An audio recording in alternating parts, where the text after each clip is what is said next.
My followers and friends know that I typically don't talk about political issues unless they directly affect my country, Armenia. However, the situation involving Israel has escalated to such an extent that I feel compelled to speak up. Have you forgotten what initiated the attacks on Gaza?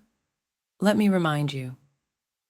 On October 7th, 2023, Hamas attacked peaceful Israelis during the Supernova Music Festival and advanced towards towns in the southern part of Israel.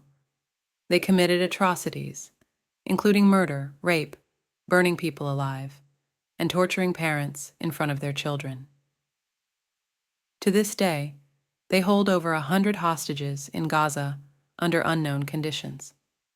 Yet now, some are quick to condemn the Israeli government for protecting its people and country.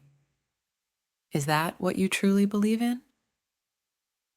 After 9/11, the USA took extensive measures on a different continent to eliminate those responsible for the terrorist attacks. Yet Israel isn't allowed to defend itself on its own soil and in its immediate neighborhood. The double standards are astounding and sickening. Consider another example of hypocrisy. When the Armenians of Artsakh, Nagorno-Karabakh, held a referendum declaring independence, the international community largely ignored their right to self-determination. Even after a 9-month blockade by the Azeri government, there was little condemnation, and relations with the dictator continued as usual. But now, when Israel has been attacked and takes necessary actions, some countries recognize Palestine and issue warrants against Netanyahu. It's worth noting that the ICC's prosecutor, Karim Khan, made this decision. Do you really believe it wasn't biased? If so, I feel sorry for your naivety. The dark ages are long gone. I urge you to educate yourselves on the matters you wish to discuss. Learning history can help you understand things you may not have considered before.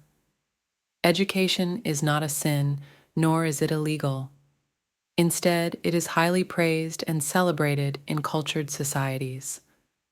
I know learning the truth can be painful and confusing at times, but we must embrace it to grow. Make sure to conduct thorough research using diverse sources. Choose internationally recognized history over narratives created by and for specific nations. The name Israel first appears in the Merneptah Stele, an Egyptian inscription from around 1208 BCE. It states, "Israel is laid waste, and his seed is no more." The kingdom of Israel emerged around 1000 BCE when King Saul established the Israelite monarchy. Later, it split into the Kingdom of Israel in the north and the Kingdom of Judah in the south. The term Palestine has a long history, but its specific boundaries have varied over time. During the Roman period, from 63 BCE to 135 CE, the region that encompasses present-day Israel and Palestine was part of the Roman Empire.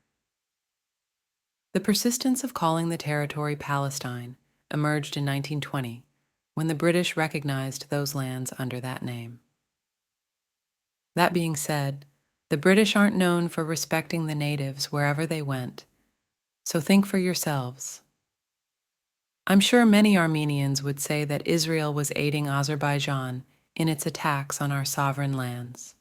And yes, I agree that they did help the Azeris. But I also see the logical reason why. The Israeli government gets money in exchange for weapons and uses the money for the well-being of its people, their safety, and the safety of their homeland.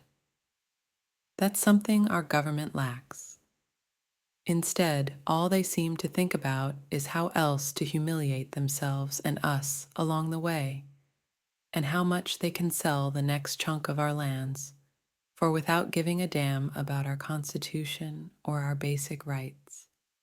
In my humble opinion, our government has a lot to learn from the Israeli one in terms of the security and well being of its people and homeland as a whole.